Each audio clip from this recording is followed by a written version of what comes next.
Sebelum kita belajar, mari kita berdoa dimulai.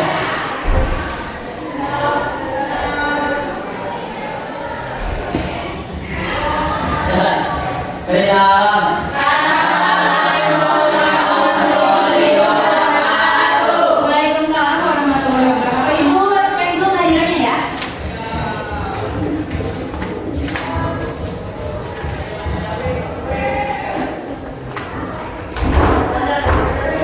Algi Gipar. Tutup ya. Gak ada.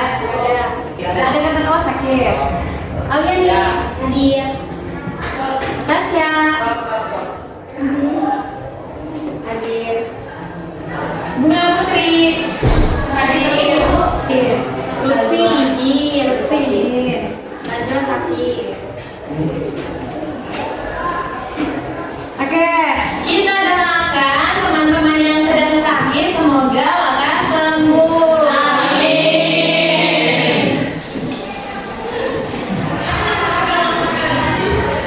Oke, sebelum ke pelajaran, Ibu akan menyampaikan dulu tentang P3 atau profil pelajar Pancasila yang akan kita capai di pelajaran kali ini.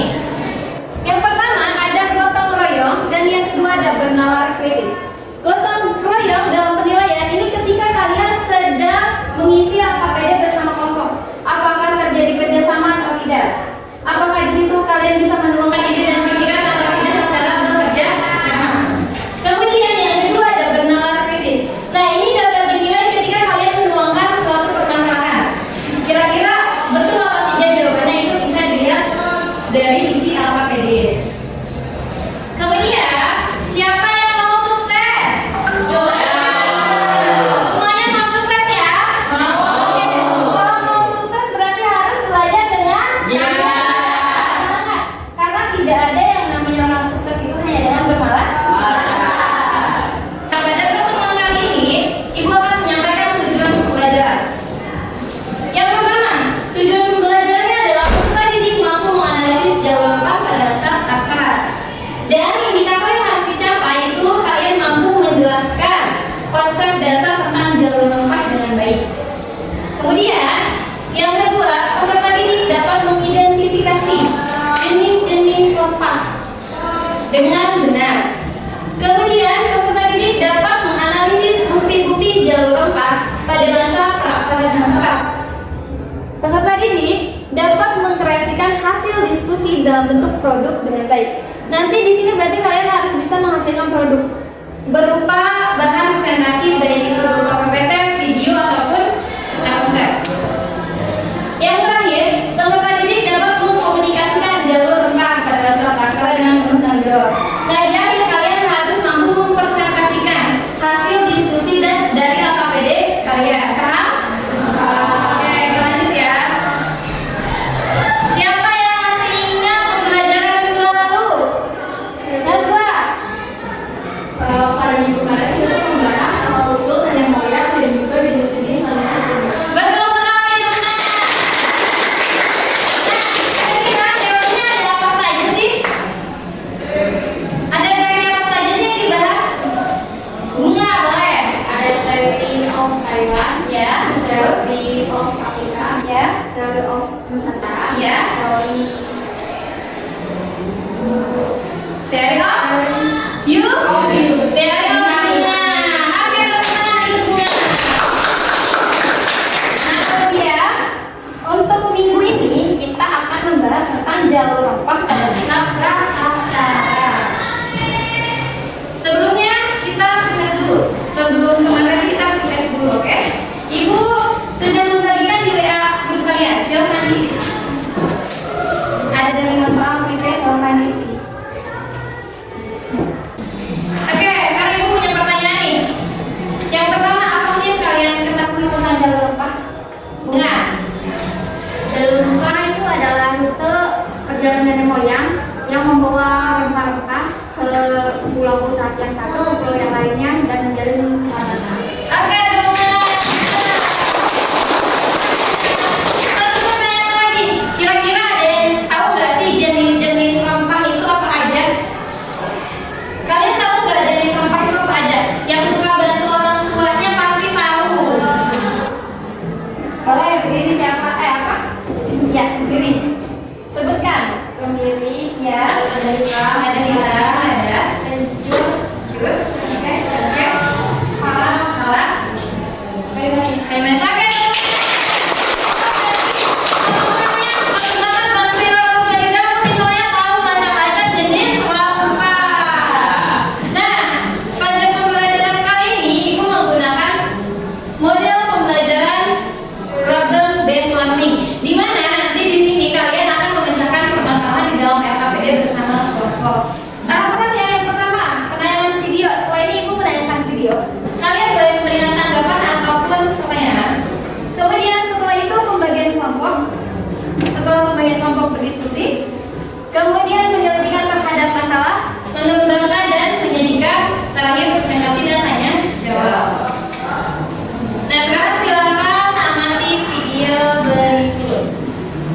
apa yang kalian dapatkan dari tayangan video tadi?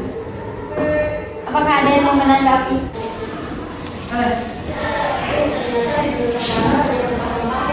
Banyak banget, bahkan Indonesia tuh kaya akan rempah-rempah. Oke, nah siapa lagi? Siapa lagi? Tanya.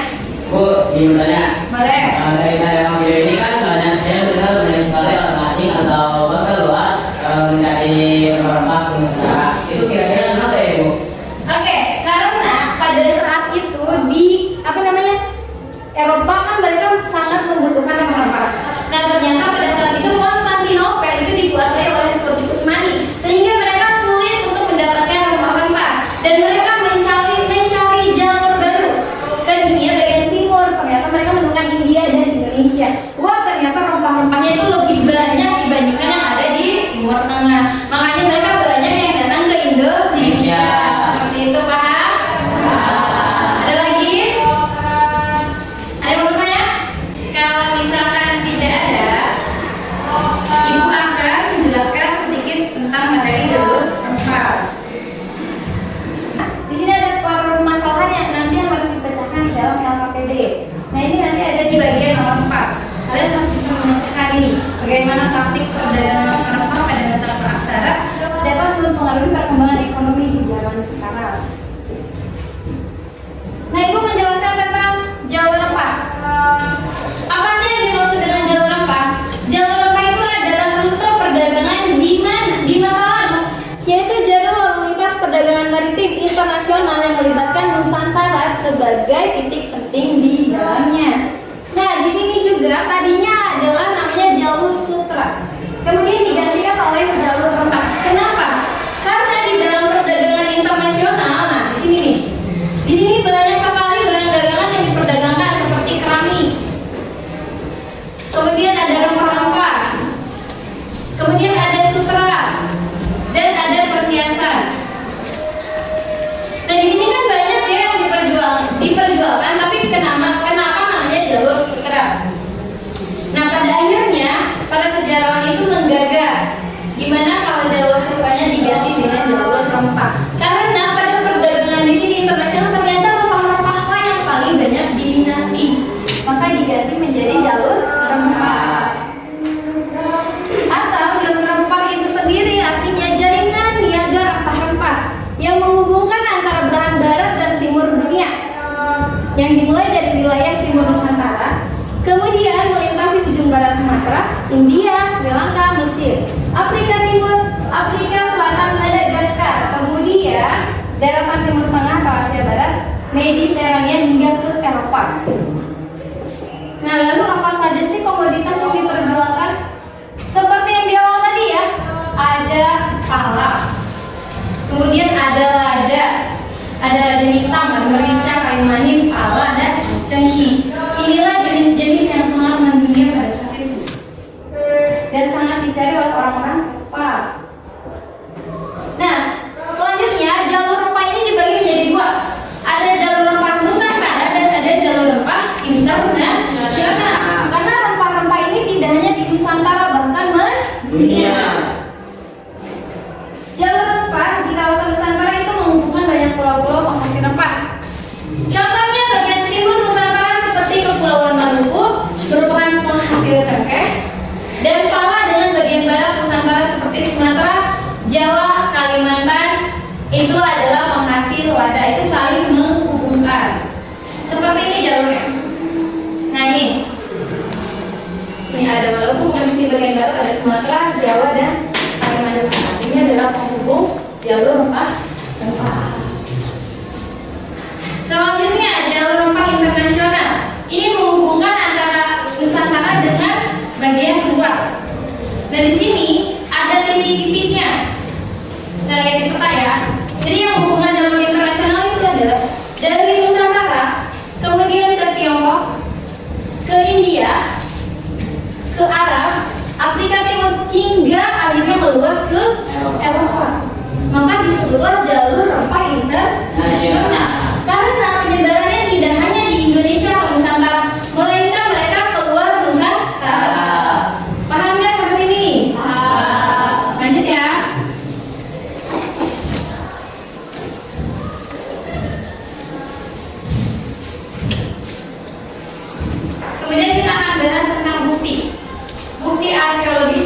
menyatakan bahwa rempah-rempah itu berasal dari Nusantara. Kita mulai dari sebelum Masehi dan sesudah Masehi. Yang pertama, ada hasil penggalian arkeologis di Suriah, yaitu di Mesopotamia, ditemukan sebuah jambangan atau wadah. Ternyata di dalamnya ada tulisnya nih. Ini adalah hasil penggalian. Ini ditemukan sekitar tahun 1721 sebelum Masehi. Kemudian yang kedua, ini ada lukisan dari Mesir. Lukisan dari Mesir ini menggambarkan ekspedisi kapal besar saat zaman Ratu Hatshepsut pada tahun 1503 sampai 1480 sebelum Masehi. Nah, di dalam lukisan ini dijelaskan bahwa kapal ini membawa berbagai jenis wewangian atau tanaman yang dikira atau diduga itu adalah isinya rempah-rempah. Selanjutnya, yang ketiga ada buku geografi Hippogeisis pada abad ke-2 Masehi. Karya ini adalah karya Claudius Ptolemaeus atau dia adalah seorang astronom dari Romawi. Dalam buku ini, nih di sini nih, di dalam bukunya itu ada peta. Peta ini menyebutkan nama Barosai. Barosai itu atau di dalam bahasanya Barus. Barus ini adalah sebuah pelabuhan kuno di Sumatera dan penghasil apel barus yang berfungsi sebagai pengawet yang banyak dicari oleh bangsa mancanegara, khususnya Mesir dan Romawi, karena untuk mengawetkan mayat. Kemudian yang keempat ada catatan dinasti Han pada abad ke-3 Masehi. Dalam catatan ini menyebutkan bahwa ada seorang petinggi ketika akan menghadap kaisar, mereka harus mengemut cengkih. Biar apa? Biar tidak bau mulut. Nah, itu ada di dalam catatan dinasti. Yang selanjutnya ada kitab Raghuvamsa dari India pada abad ke-5. Nah, di dalam kitab itu dinyatakan atau ditulis bahwa sumber rempah berupa cengkih itu berasal dari Nusantara. Nah, kalian bisa cari bukti-bukti lain yang terdekat seperti misalkan dari Banten, dari Sumatera. Jadi buktinya tidak hanya ini saja. Oke, cukup sekian dari Ibu untuk materi. Ada yang ingin bertanya? Boleh, Bunga?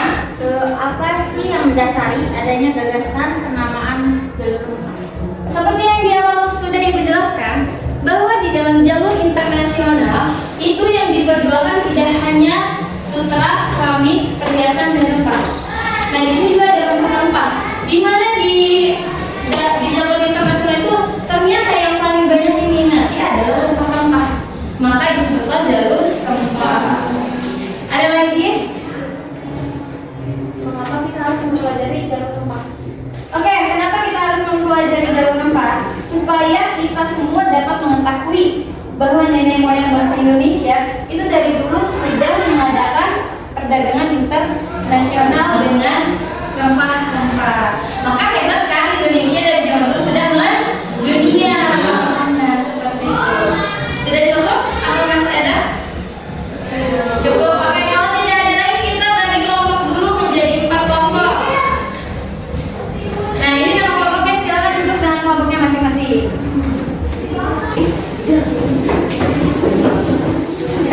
Sekarang pada dulu. Nah, sebelum Ibu bagikan di AKPD, Ibu akan menjelaskan dulu nih yang pertama yang untuk kalian. Kalian pertama harus mendiskusikan cara penyelesaian masalah yang ada di dalam AKPD. Yang kedua, presentasi hasil kelompok sekitar 8 menit per kelompok. Yang ketiga, menuliskan setiap pertanyaan yang masuk pada saat presentasi, menjawab pertanyaan-pertanyaan pada saat presentasi, dan pertanyaan itu harus disampaikan secara bergantian. Jadi orangnya tidak itu aja, oke? Dan terakhir, harus dapat menyimpulkan ketika sudah presentasi. Oke, sudah cukup. Sudah dengan kelompoknya ya, Ibu bagikan yang KPD.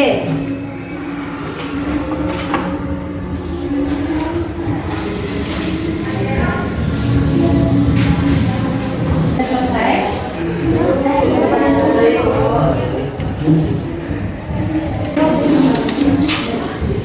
Oke, siapa yang mau maju terlebih dahulu? Sweet ya, kita sweet ya. Ketua kelompok boleh sweet ke depan.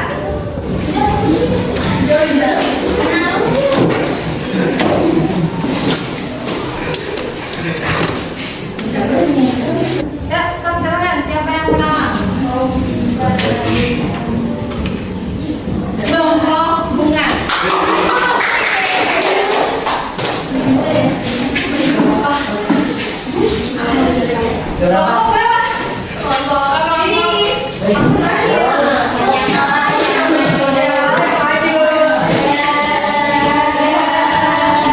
Ya, berarti kelompoknya Bunga dipersilakan untuk presentasi.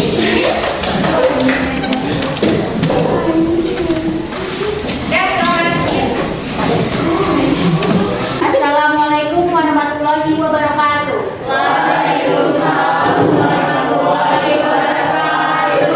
Kami dari kelompok 3 ingin mempresentasikan apa yang kita diskusikan. Jadi kita langsung aja ke materi. Materinya itu tentang jalur rempah Nusantara. Mengapa jalur sutra digantikan namanya dengan jalur rempah dan apa alasan munculnya jalur rempah? Jelaskan. Nah, jadi memasuki abad pertengahan, jalur sutra yang menjadi jalur perdagangan lambat laut semakin sepi. Hal ini disebabkan adanya jalur baru, yakni jalur rempah. Jalur rempah atau disebut juga spice route adalah istilah yang digunakan untuk menyebut jalur perdagangan dan budaya bagi nenek moyang bangsa Indonesia untuk mencari hubungan antar suku dan bangsa dengan rempah-rempah sebagai komoditas utama. Sebab berkat jalur rempah ini terbentuk aktivitas perdagangan global disebut sebagai jalur rempah karena untuk memberi pemahaman atau ideologi bahwa sebenarnya yang lebih dulu membentuk jalur tersebut adalah daya tarik rempah-rempah Nusantara. Macam-macam rempah-rempah di Nusantara. Yang pertama adalah lada hitam. Lada hitam adalah salah satu rempah yang ada di Indonesia yang memiliki kegunaan sebagai penambah cita rasa dalam makanan dan sebagai obat. Saat ini lada hitam telah dibudidayakan secara luas di negara beriklim tropis seperti Indonesia, Malaysia, Brazil, Sri Lanka, Vietnam, dan China. Harga lada hitam sendiri seharga 65.000 per kilogram.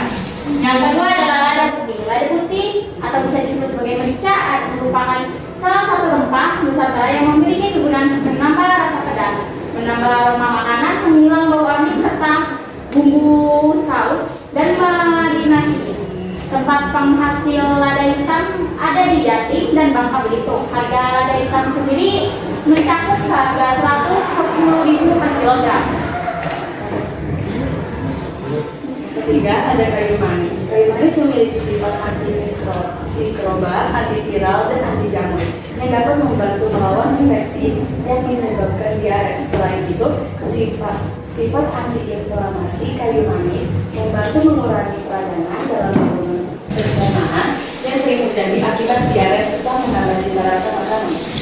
Tempat penghasil adalah Provinsi Jambi, Sumatera Barat, Kalimantan Selatan. Harganya 80.000 per kilogram. Yang keempat pada ciki. Penggunaan ciki mulai dari menjaga kesehatan mata, mengurangi peradangan, menghambat radikal bebas, mencegah bisul dalam perut, serta menyusahkan kesehatan ginjal, meningkatkan bau pada makanan. Tempat penghasilnya di Sulawesi, Maluku, dan Jawa. Harganya mencakup 160.000 per kilogram. Yang kelima ada pala. Penggunaan pala adalah membantu meredakan gangguan pencernaan seperti perut kembung, gas, dan diare, dan sebagai bumbu masakan khas Indonesia. Penghasil pala di Maluku dan di Papua harga yang mencapai 275.000 per kilogram. Nah, adapun bukti arkeologis masa zaman praaksara. Yang pertama yaitu hasil penggalian arkeologis di Suriah ditemukan sebuah bukti yaitu wadah jambangan yang isinya cengkeh yang ada pada tahun 1721 sebelum Masehi.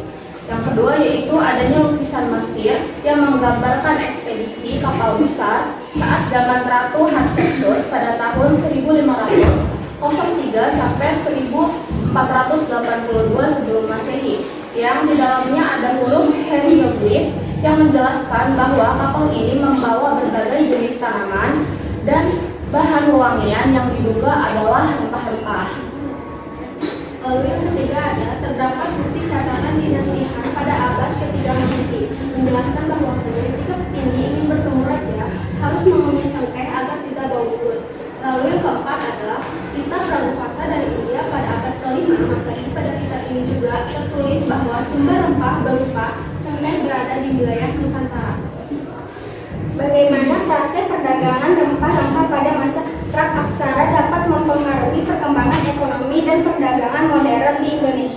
dan Asia Tenggara. Karena pada masa praaksara nenek moyang kita sudah pandai berdagang, hitam internasional sehingga mempermudah kita dan menjalani hubungan berdagang dan ekonomi di Indonesia maupun di Asia Tenggara.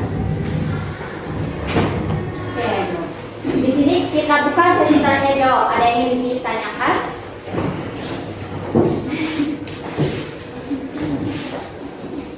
Siapa yang bertanya namanya?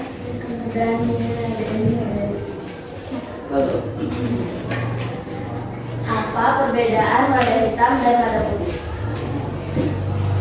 Dan manfaatnya juga. Oke. Boleh di lada hitam sama lada putih. Pertanyaan selanjutnya tadi masih ada? Oke. Belum bertanya ya? Oke. Ada lagi? Sudah. Ada lagi nggak? Baru satu. Yo. Ada lagi mau yang ditanyakan? Silahkan ada yang mau bertanya? Atau menanggapi tentang komentar atau misalkan menilai bagaimana hasil presentasinya, menanggapi kelompok bunga.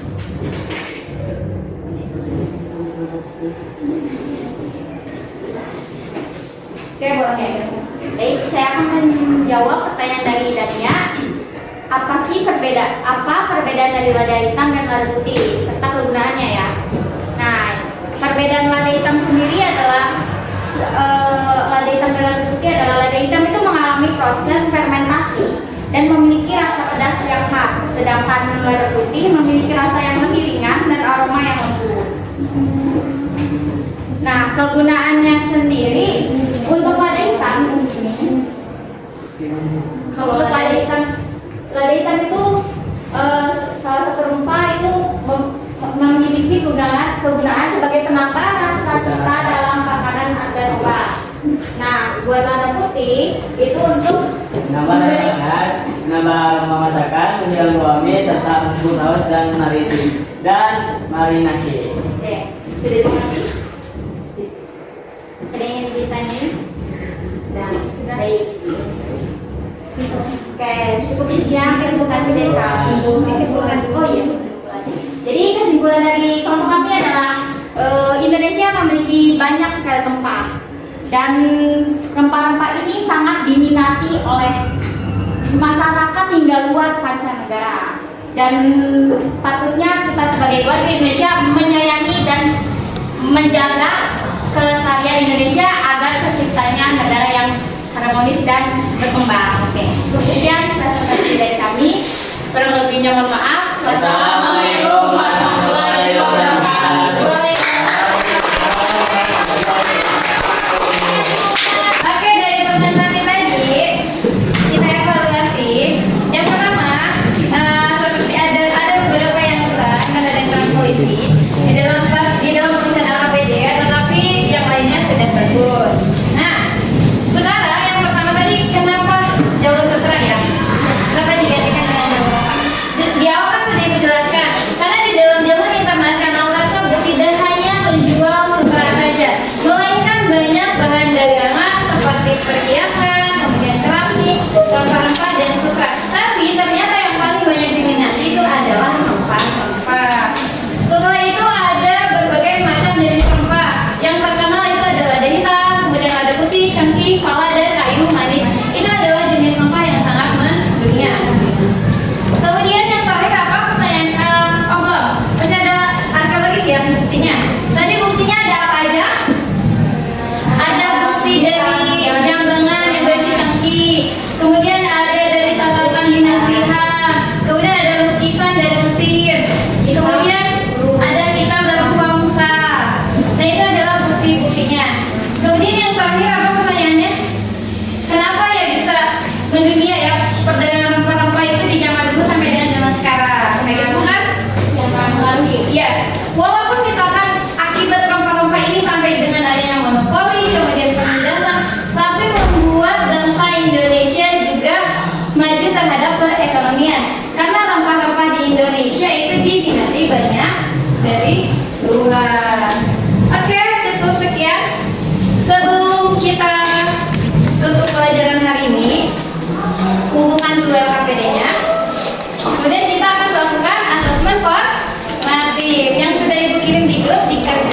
terlebih dahulu. Sebelum mengerjakan, tadi kan Ibu sudah memberikan penguatan. Nah, sekarang Ibu minta kalian menyimpulkan materi hari ini. Siapa yang mau menyimpulkan? Bunga, oke, boleh berdiri Bunga. Oke. Hasil simpulan dari saya adalah jalur rempah adalah jalur lalu lintas perdagangan rempah internasional yang menitikberatkan Nusantara sebagai titik penting di dalamnya. Terus munculnya jalur rempah ini diperkirakan muncul sejak masa sebelum Masehi. Jalur rempah muncul karena adanya kebutuhan rempah-rempah dari bangsa-bangsa sejak dulu. Nah, istilah jalur rempah dibuat untuk menggantikan istilah jalur sutra maritim karena